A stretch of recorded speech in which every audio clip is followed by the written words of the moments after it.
Bismillahirrahmanirrahim. Uhayyikum tahiyatan mubarakatan wassalaman atiran min indillah. Tahiyatul Islam, tahiyat ahlil jannah. Assalamualaikum warahmatullahi wabarakatuh. Alhamdulillah, alhamdulillahi rabbil alamin. Wassalatu wassalamu ala ashrafil anbiya'i wal mursalin wa ala alihi wa ashabihi wattabi'in ajma'in ila yaumiddin. Wa ta'ayun waj'alna lil muttaqina imama. Wa qala Rasulullah sallallahu alaihi wasallam, thalathu da'awat mustajabat la syakka fihinna, da'watul madhlum wa da'watul musafir wa da'watul walid liwaladihi. Fa inna asdaqal hadithi kitabullah wa khairal hadi hadi Muhammadin sallallahu alaihi wasallam wa syarrul umuri muhdatsatuha fa inna kulla muhdatsatin bid'ah wa kulla bid'atin dhalalah wa kulla dhalalatin finnar. Ma'asyiral muslimin wa zumratal mu'minin arsyadakumullah.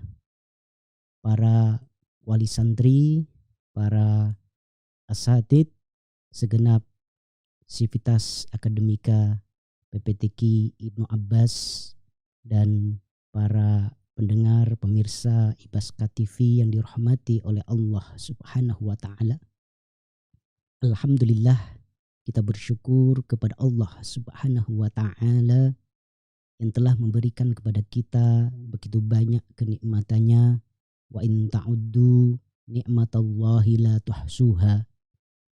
Jika kita hitung-hitung kenikmatan Allah Subhanahu wa Ta'ala, tidak akan mungkin bisa.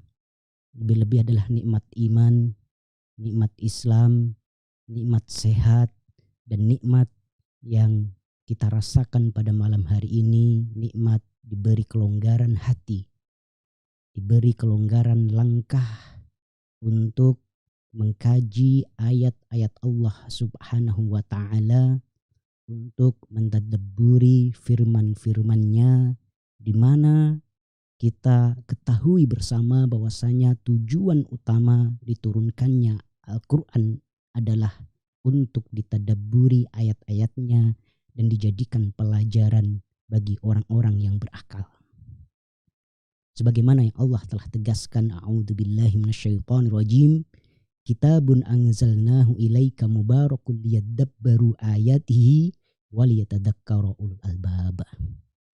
Lebih-lebih para ayahanda, para ibunda sekalian, yang kita tadabburi pada kajian Quranic parenting ini adalah ayat-ayat yang berkaitan dengan kewajiban kita sebagai orang tua, kewajiban kita sebagai para ayah, kewajiban kita sebagai para ibunda, termasuk kewajiban kita secara umum sebagai seorang pendidik.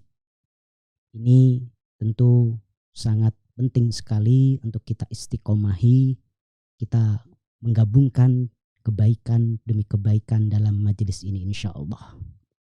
Dan pada kesempatan Quranic Parenting seri yang ke-9 ini, kita insyaAllah akan mengupas satu firman Allah Subhanahu wa Ta'ala dalam surah Al-Furqan ayat yang ke-74.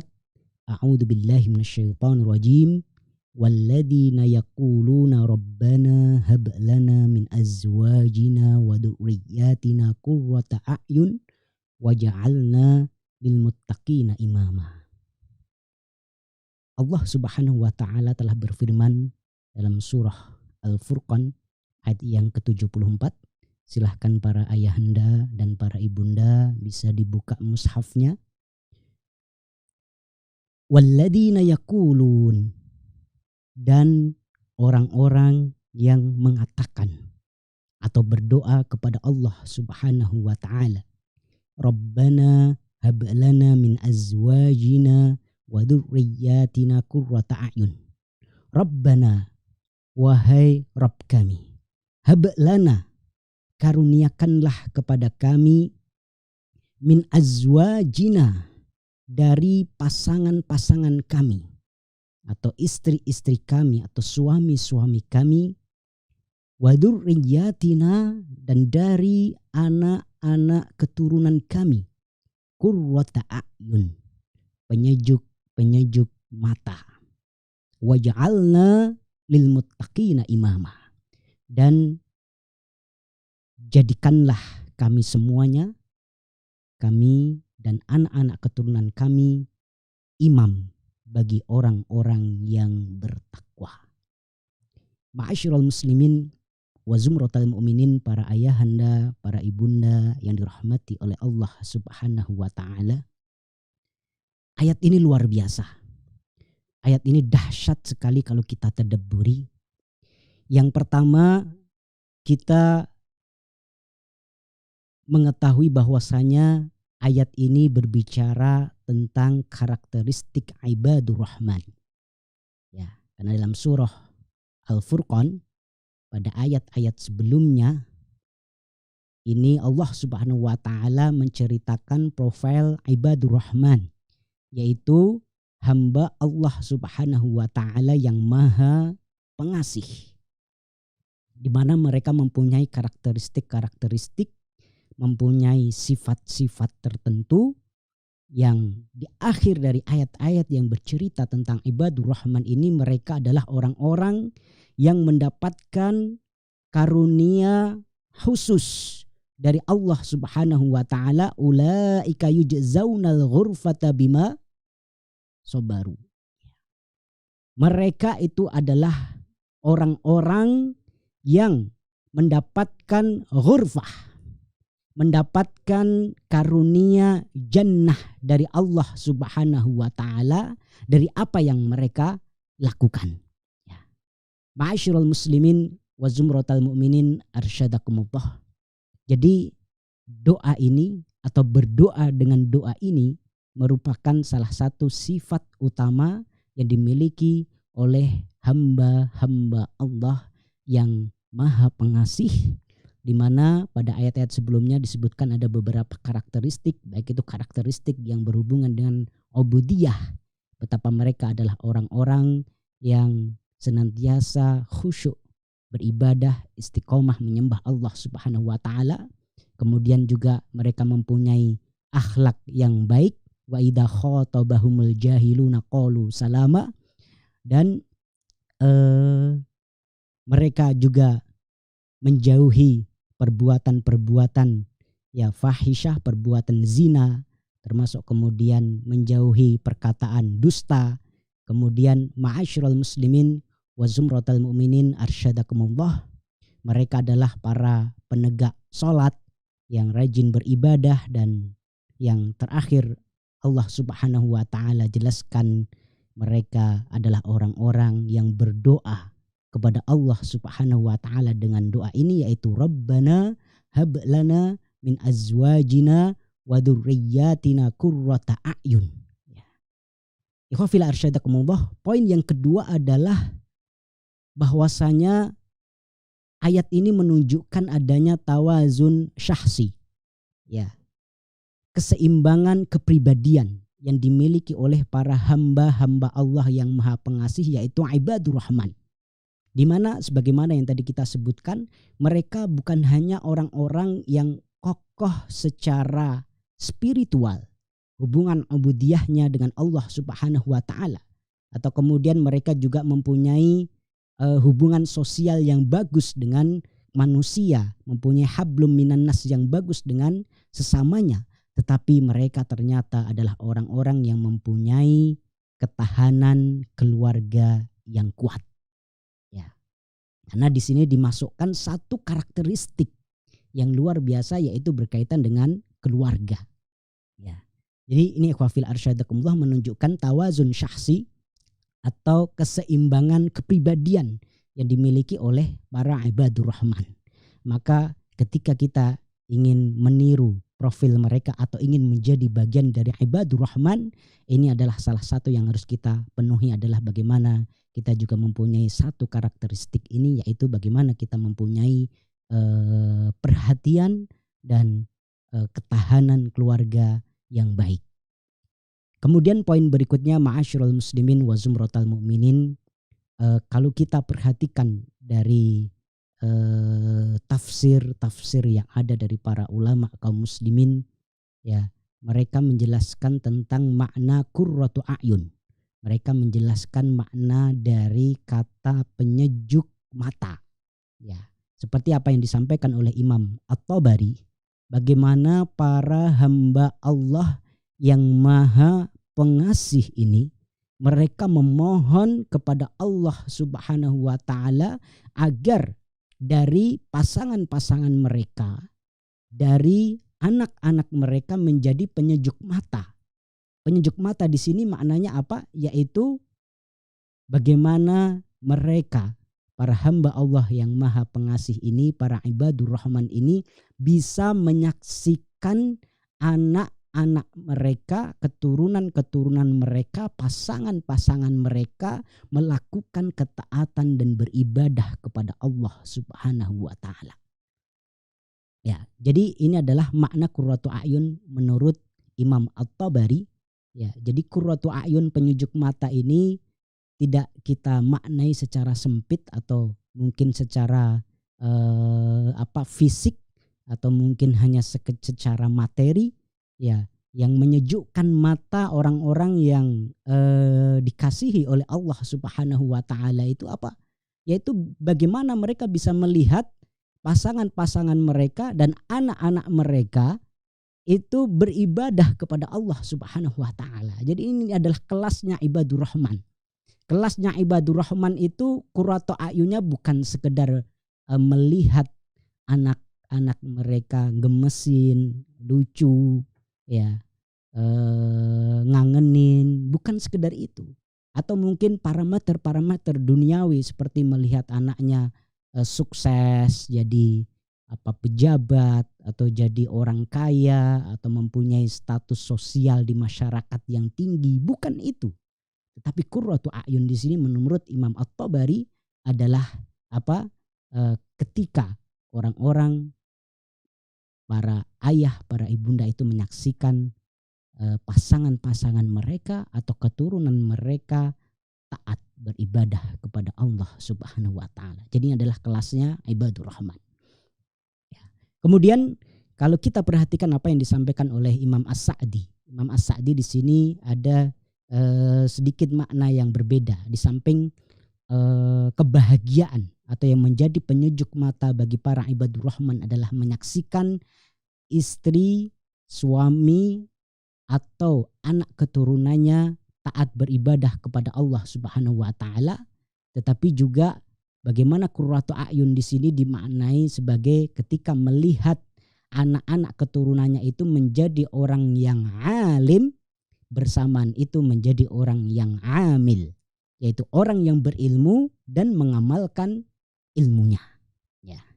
Jadi kalau Imam At-Tabari tadi sebagaimana yang kita jelaskan, beliau menegaskan soal qurratu a'yun di sini adalah bagaimana melihat anak-anak keturunan itu beribadah taat kepada Allah Subhanahu wa taala.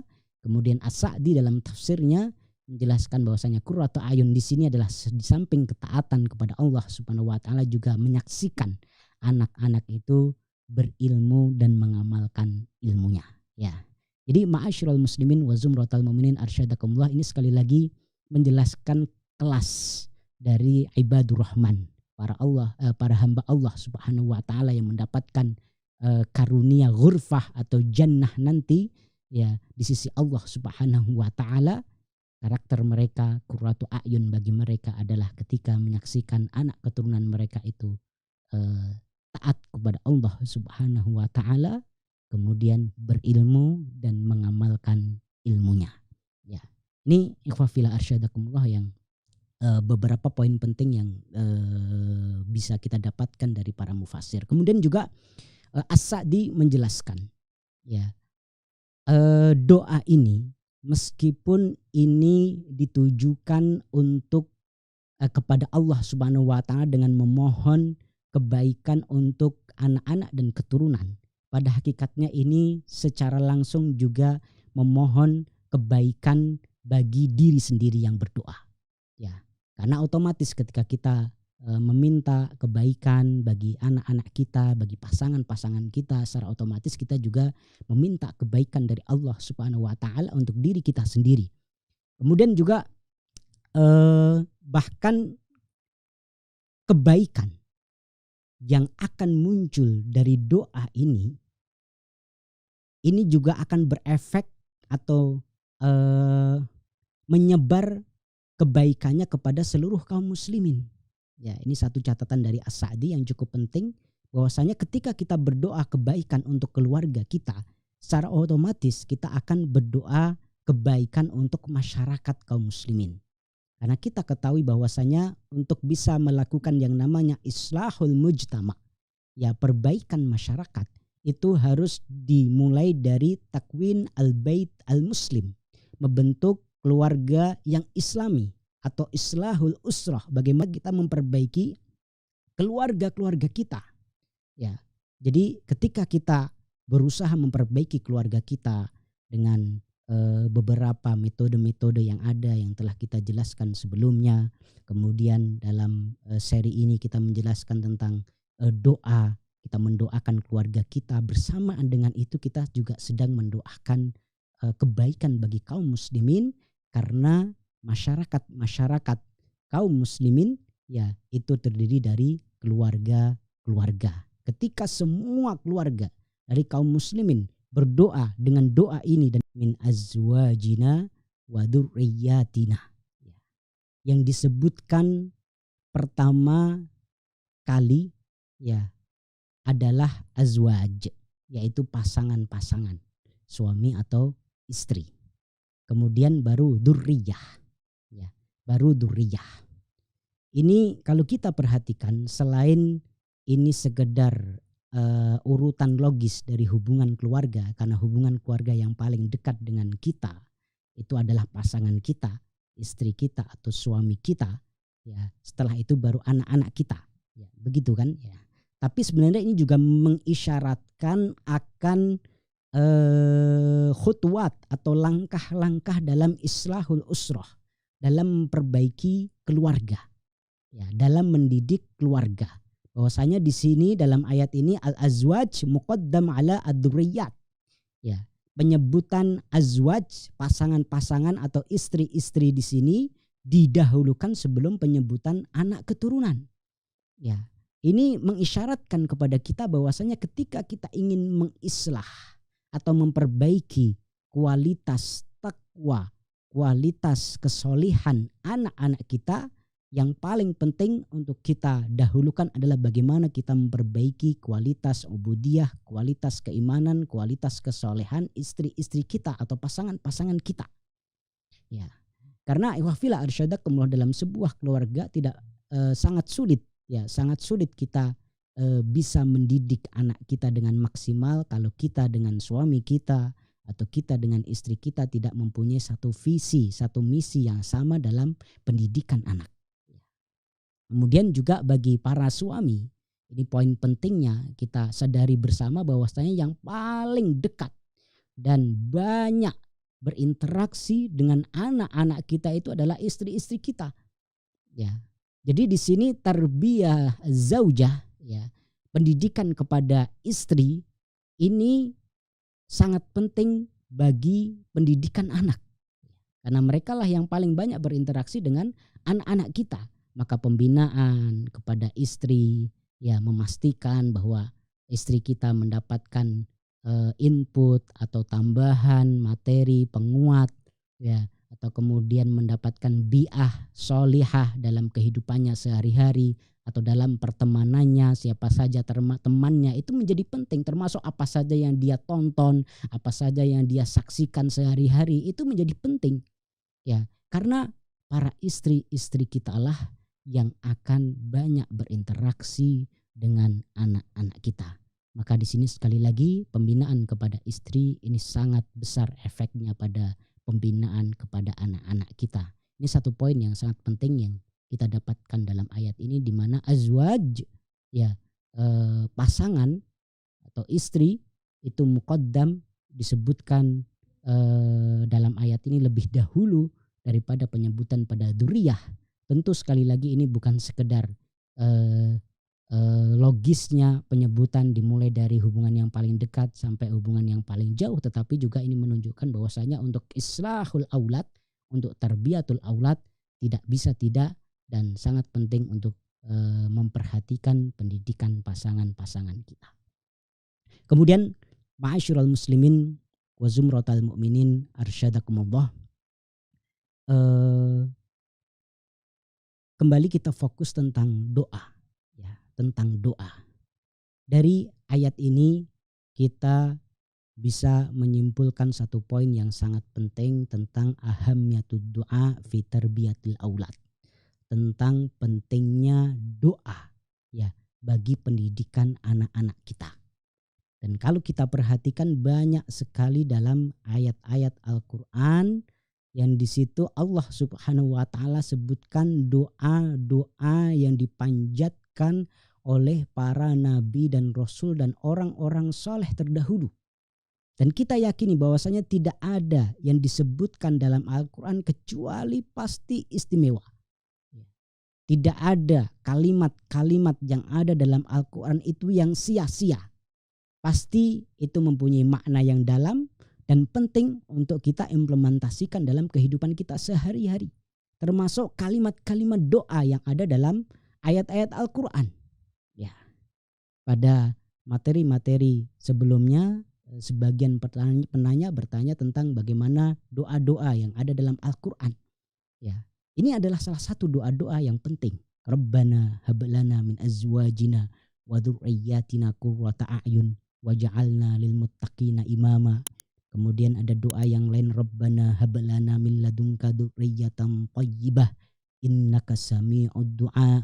Rabbana hablana minas solihin rabbi ja'alni muqimas sholati wa min dzurriyyati. Ya.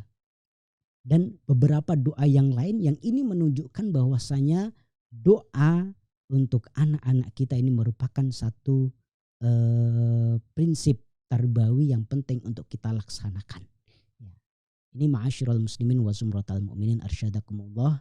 Kemudian Rasulullah Shallallahu Alaihi Wasallam sendiri telah menegaskan dalam sebuah hadis dari Abu Hurairah, ya, bagaimana Rasulullah Shallallahu Alaihi Wasallam bersabda, thalathu da'awat mustajabat. Ya, ada tiga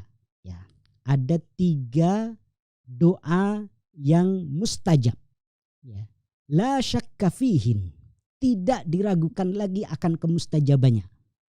Jadi di sini ada taukid, ada penekanan dari Rasulullah Shallallahu Alaihi Wasallam. Ya, kalimat-kalimat seperti ini tidak banyak Rasulullah sebutkan. Ya, thalathu da'awat mustajabat, ada tiga doa yang mustajab. La syakka fihin, tidak diragukan lagi kemustajabannya. Apa? Yang pertama adalah da'watul madlum, doa orang-orang yang terdolimi. Kemudian yang kedua adalah da'watul musafir, doa orang-orang yang sedang safar atau sedang melakukan perjalanan. Dan yang ketiga adalah da'watul walid liwaladihi, doa orang tua untuk anaknya. Ini ma'asyiral muslimin wa zumratal mu'minin, kita sebagai para orang tua harus sadar bahwasanya doa kita untuk anak-anak kita ini sangat mustajab. Ya, sampai Rasulullah Shallallahu Alaihi Wasallam menegaskan la syakka fihin, tidak ada keraguan tentang kemustajabannya. Ya, dalam hadis diriwayatkan oleh Ibnu Majah ini, ya, hadis sahih insyaallah, penegasan kepada kita semuanya akan kemustajaban kita, doa kita kepada anak-anak kita, terutama doa-doa yang baik. Ya, maka di zaman seperti ini, di zaman yang kita saksikan, kita rasakan begitu sulit mendidik anak-anak kita, ya, apalagi dalam kondisi pandemi seperti ini, kekhawatiran muncul, ketakutan muncul. Apalagi kita yang menyekolahkan anak kita di tempat yang jauh, di pesantren, atau mungkin anak kita sedang kuliah di luar kota atau mungkin di luar negeri, ada was-was, ada kekhawatiran, ada ketakutan. maka yakinlah bahwasanya ad-du'a usilahul mu'min. Doa adalah senjata bagi orang-orang yang beriman. Dan dalam hadis ini tegaskan oleh Rasulullah Shallallahu Alaihi Wasallam, doa kita, para orang tua, para ayah, para ibunda, ini adalah doa yang sangat mustajab bagi anak-anak kita.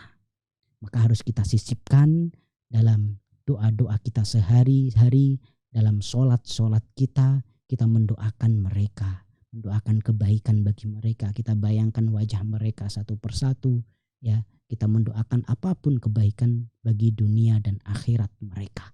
Ya, syukur-syukur kita bisa menghafal doa-doa yang ada dalam Al-Quran tadi.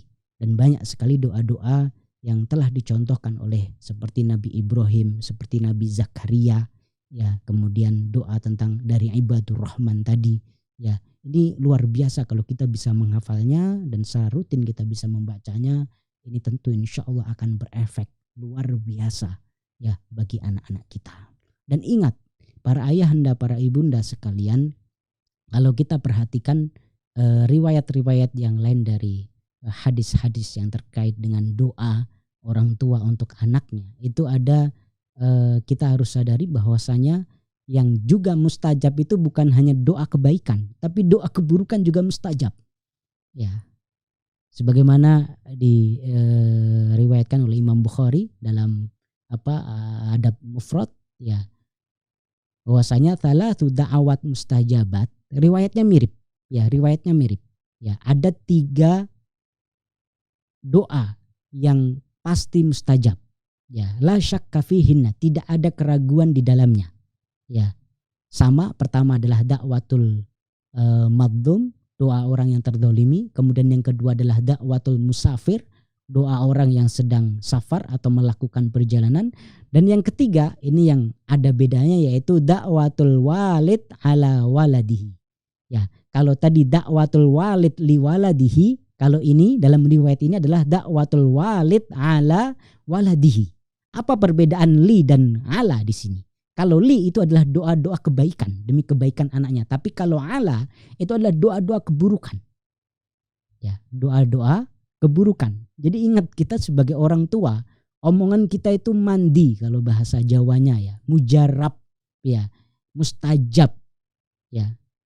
Bahkan ketika kita ngomong kadang nggak serius atau mungkin kita nggak niat 100% atau sepenuh hati mendoakan secara khusus keburukan untuk anak kita. Kita sekedar bergumam atau kemudian kita menyaksikan tingkah laku anak kita yang tidak kita ridhoi, kemudian kita mengeluh, ya, kemudian keluar sumpah serapah, kemudian sampai ngomong yang buruk untuk anak-anak, ya, meskipun kita tidak sedang angkat tangan, tapi hati-hati, ya, itu bisa menjadi sesuatu yang mustajab. Apalagi ketika kemudian kita serius berdoa, ya, dengan angkat tangan, dengan adab-adab doa, mendoakan keburukan kepada anak-anak kita saking mangkelnya. Ya, ini hati-hati ma'asyiral muslimin wa zumratal mu'minin, para ayahanda, para ibunda, ya, ingatlah bahwasanya doa kita sangat mustajab, baik itu doa kebaikan untuk anak kita atau doa keburukan. Ya. Maka saat kita emosi, ya, kita da'watul musafir wa da'watul walid ala waladihi. Ya, ada 3 doa yang pasti mustajab. Yang pertama adalah doa orang yang dizalimi, doa orang yang musafir, dan doa orang tua atas anaknya, yaitu bermakna doa keburukan dari orang tua untuk anaknya.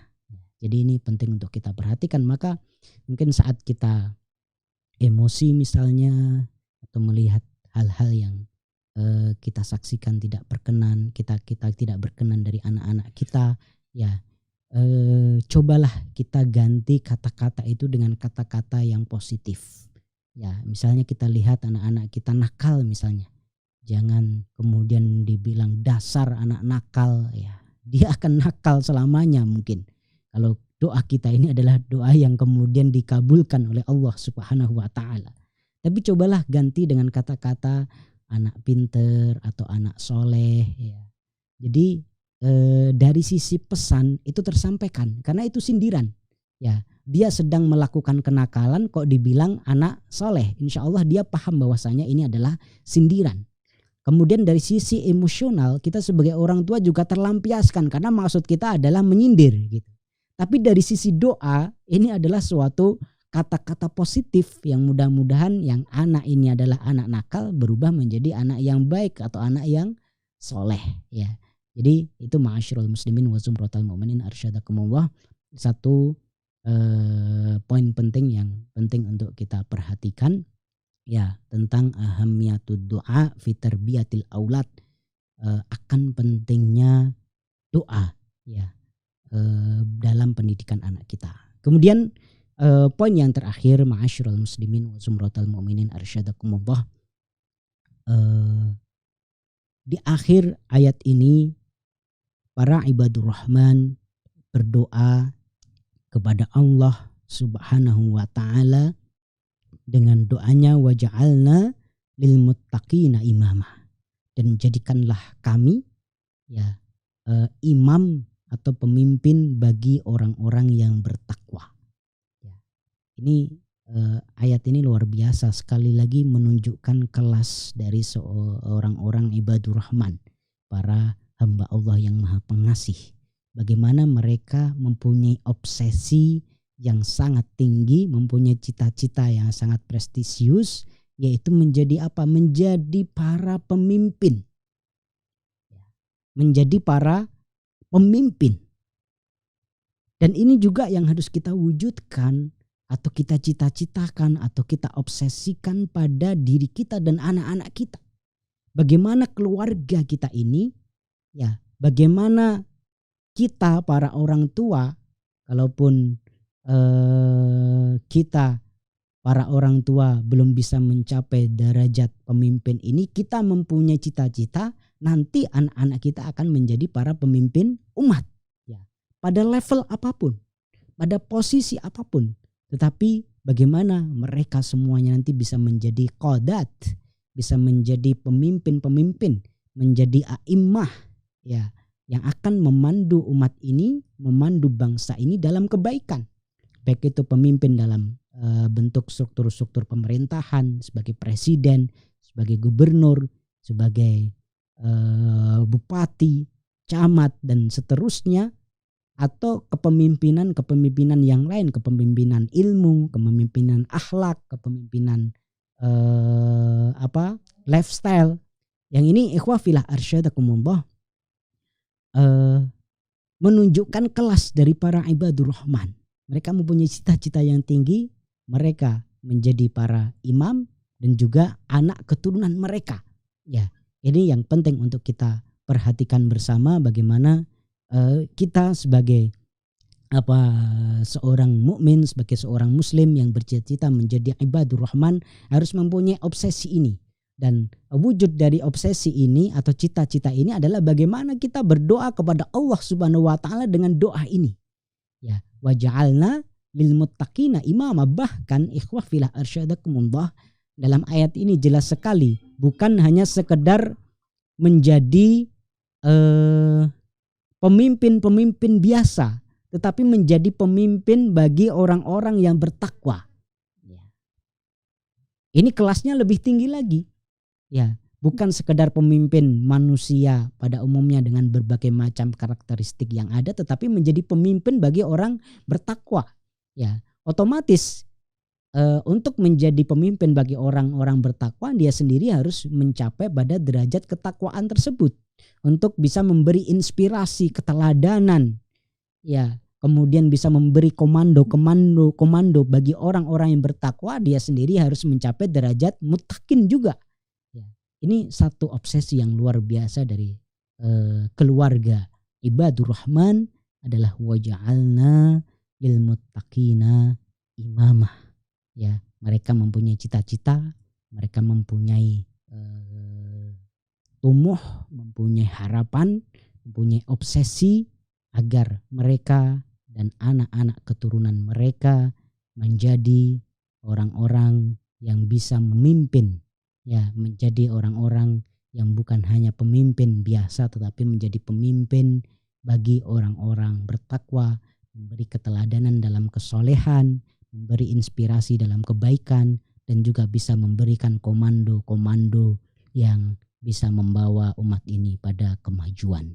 Ya, demikian ma'asyiral muslimin wa zumratal mu'minin arsyadakumullah, para ayahanda, para ibunda yang dirahmati oleh Allah Subhanahu wa taala, beberapa poin tadabbur yang bisa kita ambil dari surah Al-Furqan ayat yang ke-74 ini berkaitan dengan karakteristik utama dari para ibadur rahman, berkaitan dengan apa itu makna qurratu a'yun dari para ulama seperti Imam Tabari dan juga As-Sa'di. Kemudian juga sudah kita jelaskan ayat ini mengisyaratkan tentang langkah-langkah yang harus ditempuh dalam islahul aulad, memperbaiki anak-anak, di mana harus didahului dengan islahul azwaj, ya, perbaikan pasangan kita, pembinaan yang maksimal kepada suami atau istri kita. Kemudian juga ahammiyatud du'a fi tarbiyatil aulad, pentingnya kita berdoa dalam mendidik anak-anak kita, karena doa kita para orang tua adalah doa yang mustajabah, ya. Baik itu doa baik kita ataupun doa buruk kita, maka jangan pernah bosan, jangan pernah lupakan anak-anak kita, apalagi anak-anak kita yang sedang jauh merantau menuntut ilmu, para wali santri Ibnu Abbas. Ya, tentu kami sangat memaklumi bagaimana kerinduan para ayahanda, para ibunda dengan anak-anak di pondok ini, ya, apalagi kemudian kemarin sudah kita tetapkan tidak ada kepulangan atau tidak ada libur pulang. Mereka libur tapi tetap diisi dengan berbagai aktivitas yang bermanfaat di pondok karena dalam masa pandemi seperti ini, ya, tentu kerinduan yang membuncah, tapi insya Allah rindu itu bisa kita tuangkan, bisa kita lampiaskan dalam doa-doa baik kita yang tidak pernah putus. Kemudian juga ma'asyiral muslimin wa zumratal mu'minin, para ayahanda, para ibunda, di akhir kajian kita ini kita tegaskan bahwasanya doa merupakan bukti cinta kita yang paling autentik bagi anak-anak kita. Ya, ketika kita memberi nafkah mereka, memberi uang mereka, memberi makan mereka, mereka tahu apa yang kita lakukan. Ya, di sini kadang ada sesuatu yang dibuat-buat atau dipaksakan, atau kita ingin tampil di hadapan anak kita sebagai seorang ayah yang dermawan atau sebagai seorang ibu yang perhatian dan lain sebagainya. Ya, tapi ketika kita berdoa kepada Allah Subhanahu wa taala, ini yang tahu hanya kita dan Allah Subhanahu wa taala.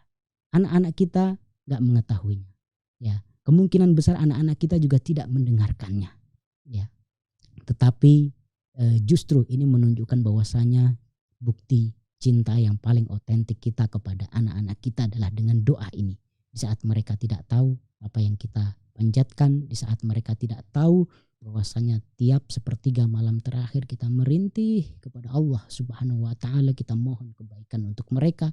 Di saat waktu-waktu yang mustajab kita selalu ingat membayangkan wajah-wajah mereka, mendoakan kebaikan dari mereka. Ya, ini sekali lagi adalah bukti cinta yang paling otentik daripada sekedar kita memberi mereka nafkah, daripada sekedar bentuk-bentuk kebaikan kita langsung kepada mereka. Aku ma tasma'un billahi fisabilil haq wastabiqul khairat nasrum minallah wa fathun qarib wa basyiril mu'minin. Wassalamualaikum warahmatullahi wabarakatuh. Taib, para ayahanda, para ibunda, ada beberapa pertanyaan yang muncul ya di kolom komentar. Insya Allah akan kita coba jawab beberapa atau sebagiannya.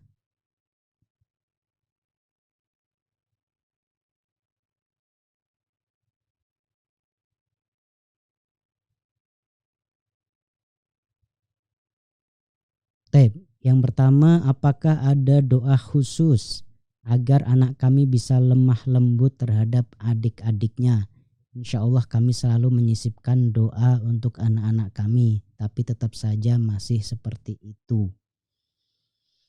Ya, pertama kalau doa khusus wallahu a'lam mengenai bersikap lemah lembut, kita belum pernah mendapatkannya. Ya, khususnya adalah doa lemah lembut untuk anak-anak.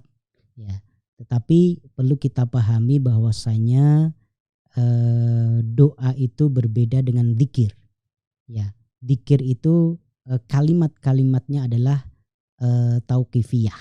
Ya, yaitu sudah dijelaskan dan sudah ditetapkan oleh Allah dan Rasulnya baik dalam Al-Quran ataupun dalam sunnah-sunnah atau dalam hadis-hadis Rasulullah Shallallahu Alaihi Wasallam. Ada tasbih, ada tahlil, ada tahmid dan seterusnya.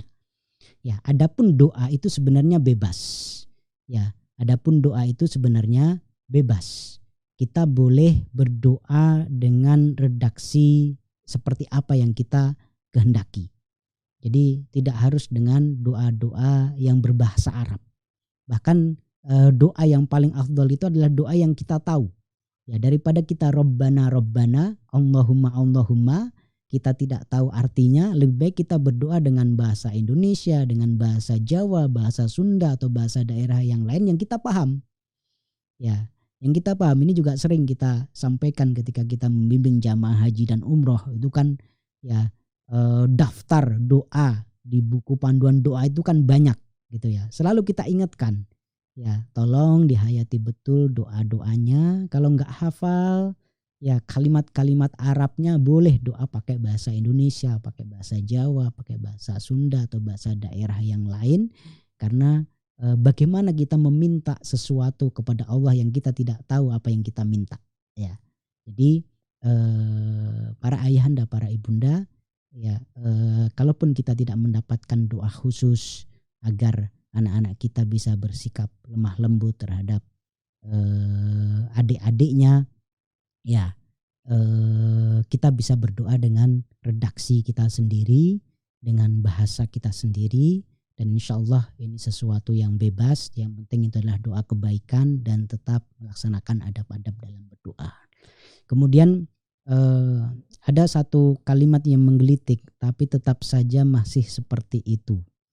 Ya, para ayahanda, para ibunda, yang perlu kita sadari bersama bahwasanya doa itu tidak ada yang sia-sia. Dan dalam berdoa kita harus tetap husnudzon kepada Allah Subhanahu wa taala. Ada doa-doa yang langsung Allah kabulkan. Ya. Kemudian ada doa-doa yang Allah tunda ya pengabulannya li hikmatin muayyanah, demi hikmah tertentu atau maksud tertentu. Karena mungkin lebih maslahat bagi kita, lebih maslahat bagi orang-orang di sekitar kita ketika pengabulan doa itu tertunda. Atau seandainya doa itu tidak terkabul juga sampai akhir hayat kita, yakinlah bahwasanya ya doa itu akan menjadi simpanan yang baik bagi kita semuanya. Ya, karena ad-du'a mukhul ibadah, doa itu adalah inti dari ibadah dan doa itu sendiri adalah ibadah.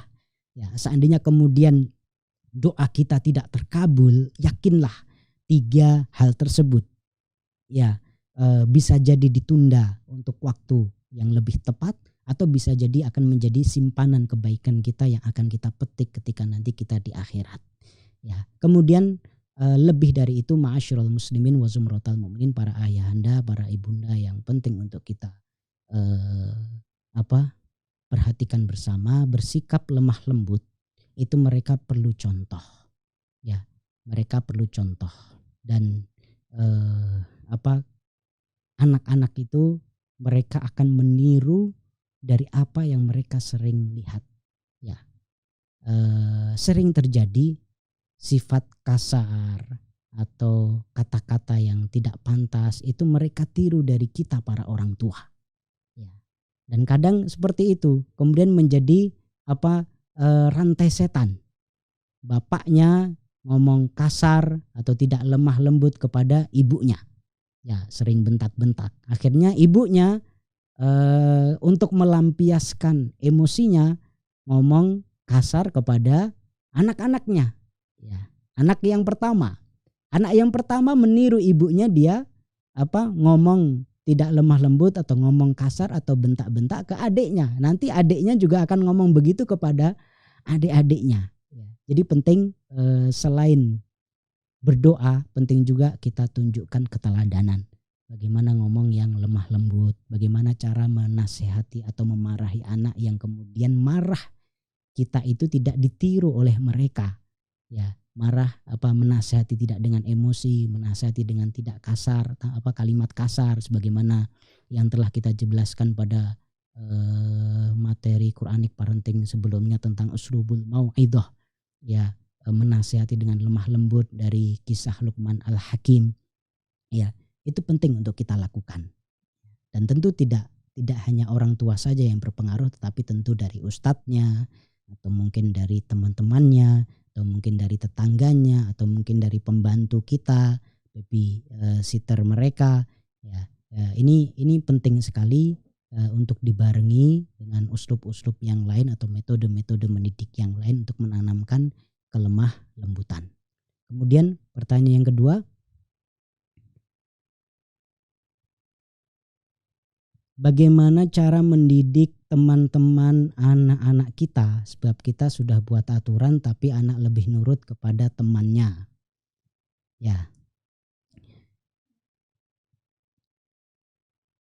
Ya, pertama tentu penting untuk kita sampaikan apa keinginan kita.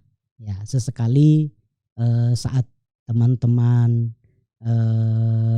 anak-anak kita kumpul di rumah kita nasihati mereka. Ya, jangan begini, jangan begitu, atau sebaiknya begini, sebaiknya begitu. Ya, kemudian sesekali penting juga untuk kita japri mereka, kita beri perhatian kepada mereka, kemudian kita nasihati mereka. Kemudian tentu dibarengi dengan kebaikan-kebaikan kita, bentuk-bentuk perhatian kecil kepada mereka, tentu itu akan lebih menyentuh. Nah, kemudian penting juga ya untuk memilih teman yang baik bagi anak-anak kita. Ya, karena jelas sekali sebagaimana yang ditegaskan oleh Rasulullah SAW, almar'u ala dini khalilih. Ya, seseorang itu di atas agama temannya. Falyandur amman yukhallil. Ya, maka hendaknya dia melihat siapa yang diajak atau ditemani. Ya, diajak menjadi teman. Nah, ikhwah fillah arsyadakumullah, para ayahanda, para ibunda, di saat anak-anak kita belum bisa memilih mana teman yang baik, kita lah yang harus memilih. Ya, memilah bagi mereka teman-teman yang baik. Ya, kalau perlu ditaakhikan. Ya, kalau perlu ditaakhikan seperti yang dicontohkan oleh Rasulullah SAW, bagaimana Rasulullah mempersaudarakan antara muhajirin dan ansor. Ya, beberapa sosok dari muhajirin, sosok dari ansor disaudarakan. Ya, ketika baru datang di Madinah. Begitu juga dalam mendidik anak kita, penting juga kita lihat siapa dari teman-teman anak kita di kelas misalnya yang juara atau yang akhlaknya bagus, kita kenalkan atau kita bikin skenario agar mereka berteman. Itu bisa kita lakukan. Ya, jadi kalau kita sudah berupaya semaksimal mungkin mengingatkan teman-teman anak kita, ya, tapi anak kita ternyata tidak berpengaruh besar, ya, kemudian anak kita ternyata lebih nurut kepada temannya, ya, maka yang bisa kita lakukan adalah memilihkan bagi mereka teman yang baik. Ya, sekali lagi almar'u ala dini khalilih. Ya, kemudian juga yang ditegaskan oleh Ibnu Khaldun, al-insanu ibnu bi'atih, bahwasanya manusia itu adalah anak dari lingkungannya. Ya, kalau teman-teman yang melingkupi atau teman-teman yang berada di lingkungan anak kita itulah teman-teman yang baik atau rufaqaul khair, ya, maka anak kita insya Allah menjadi baik. Tapi kalau yang terjadi adalah rufaqaus su, teman-teman yang buruk, ya, su'ul khuluqi yu'di, ya, buruknya akhlak itu menular. Ya, jadi ini penting sekali. Kemudian yang penting untuk kita lakukan, ya, kalimat yang penting di sini dalam pertanyaan adalah anak lebih nurut kepada temannya, ya, daripada orang tuanya. Maka orang tua seharusnya dalam beberapa kondisi harus bisa memposisikan diri sebagai teman.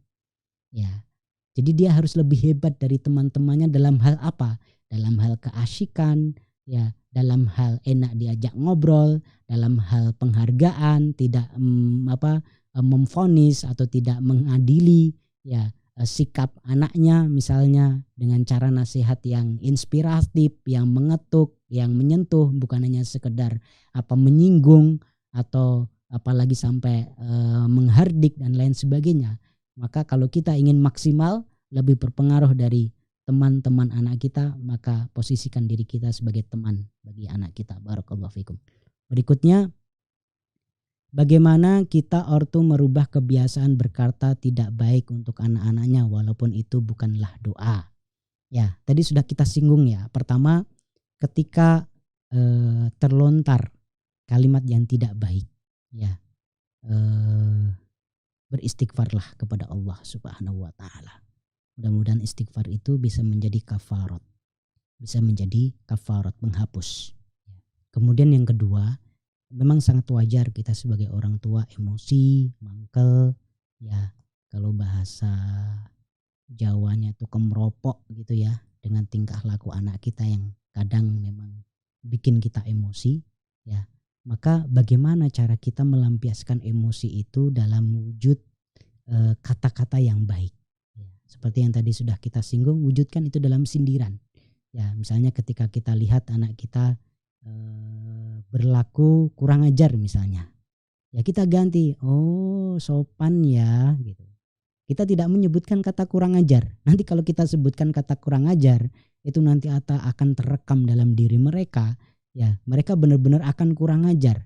Ya, kemudian mengatakan kurang ajar kepada orang lain juga. Ya. Tapi kemudian kalau kita ganti dengan kata-kata yang positif, meskipun itu merupakan sindiran, ya, itu efeknya secara kejiwaan juga akan bagus. Yang terekam adalah kata-kata sopan, kemudian mereka juga akan mengatakan itu kepada orang lain, dan lebih dari itu sebagaimana pembahasan kita hari ini, mudah-mudahan itu menjadi doa yang baik. Anak itu benar-benar menjadi sopan gitu. Ya, ini di satu sisi sebagaimana tadi kita sebutkan, emosi kita karena kita lagi marah terlampiaskan, tetapi terlampiaskan dalam bentuk yang positif, ya, dalam bentuk yang positif, dan insya Allah anak kita paham bahwasanya itu sindiran, ya. Bahwasanya itu sindiran karena mereka menyadari kesalahannya, tapi kemudian diingatkan dalam bentuk sindiran seperti itu. Kemudian yang ketiga, ketika kita sudah terlanjur mengucapkan, selain tadi kita beristighfar, juga kita ralat dengan kata-kata yang kebalikannya. Ya, kita ralat dengan kata-kata kebalikannya. Ya, mudah-mudahan itu menjadi penutup atau penghapus dari kata-kata yang tidak baik yang kita ucapkan. Barakallahu fikum. Kemudian yang keempat, mohon bisa disebutkan doa-doa pilihan untuk kebaikan dan harapan yang besar bagi anak-anak yang ada di Al-Quran. Ya, ada beberapa ya, tadi juga sudah kita singgung ya, doa yang dilantunkan oleh para ibadur rahman ini. Rabbana habalana min azwajina wa dzurriyyatina qurrata a'yun waja'alna lil muttaqina imama. Kemudian doa para nabi ketika lama tidak diberi keturunan, Rabbana habalana minas solihin. Kemudian ada doa Rabbana habalana min ladunka dzurriyyatan thayyibah innaka sami'ud du'a, ya. Kemudian doa agar kita dijadikan orang-orang yang menegakkan sholat dan juga dari keturunan kita, sebagaimana yang sudah kita jelaskan pada serial Quranic Parenting yang kedua kalau nggak salah, tentang melahirkan generasi penegak sholat. Salah satunya adalah dengan doa Rabbi ja'alni muqimas sholati wa min dzurriyyati, ya Allah jadikanlah aku, ya, dan keturunanku orang-orang yang menegakkan sholat, ya. Kemudian doa Rabbana wa ba'ath fihim rasulam minhum, meskipun ini khusus doa Nabi Ibrahim bagi keturunannya, ya, tetapi ini juga kita bisa merubah doa tersebut, ya, bagaimana dari anak-anak keturunan kita itu ada nanti yang jadi ulama, ada yang nanti menjadi pemimpin umat, Ya, tentu levelnya bukan sekelas Rasul karena sudah tidak ada Rasul lagi setelah Nabi Muhammad, tetapi mereka bisa menjadi para ulama, menjadi pemimpin umat, menjadi reformis, menjadi pelopor kebaikan, menjadi eh, apa pembela kebenaran. Ya, dan ada beberapa doa yang lain yang mudah-mudahan lain waktu bisa kita kupas lebih dalam. Yang terakhir, jika orang tua pernah berkata yang buruk untuk anak, bagaimana untuk menarik omongan doa tersebut? Ya, tadi sudah kita sebutkan, ini mirip-mirip dengan pertanyaan nomor 3. Yang pertama, beristighfarlah kepada Allah Subhanahu wa taala. Ya. Kemudian yang kedua, ya, wa atbi'is sayyi'atal hasanah tamhuha. Ya. Dan ikutilah perbuatan yang buruk itu dengan perbuatan yang baik, insya Allah itu akan menghapusnya. Caranya apa? Kita ralat omongan itu dengan doa yang kebalikannya. Kalau kita ngomongin anak itu dasar bodoh misalnya, ya kita rubah ya dasar anak pinter, ya misalnya dasar anak nakal gitu, dasar anak baik ya. Jadi kita tipsnya adalah kita rubah ya, kita susulkan dengan omongan-omongan kebalikannya yang mudah-mudahan itu bisa menghapus omongan-omongan buruk yang terlanjur kita sampaikan. Demikian ma'asyiral muslimin wa zumratal mu'minin yang bisa kita sampaikan pada kesempatan malam hari ini ke serial Quranic Parenting. Mudah-mudahan bisa kita lanjutkan 2 pekan yang akan datang, dan mudah-mudahan para wali santri khususnya bisa terus mengikuti. Insya Allah kajian parenting untuk wali santri ini akan terus kita adakan, kita lanjutkan. Ya, kita selang-seling dengan materi-materi parenting yang prinsip seperti Quranic Parenting, atau nanti bisa kita lanjutkan dengan parenting nabawiyah. Kemudian pekan berikutnya kita akan membahas tema-tema parenting yang lebih teknis dengan berbagai pembicara baik dari internal PPTQ Ibnu Abbas ataupun dari pembicara-pembicara luar. Ya. Barakallahu fikum. Wassalamualaikum warahmatullahi wabarakatuh.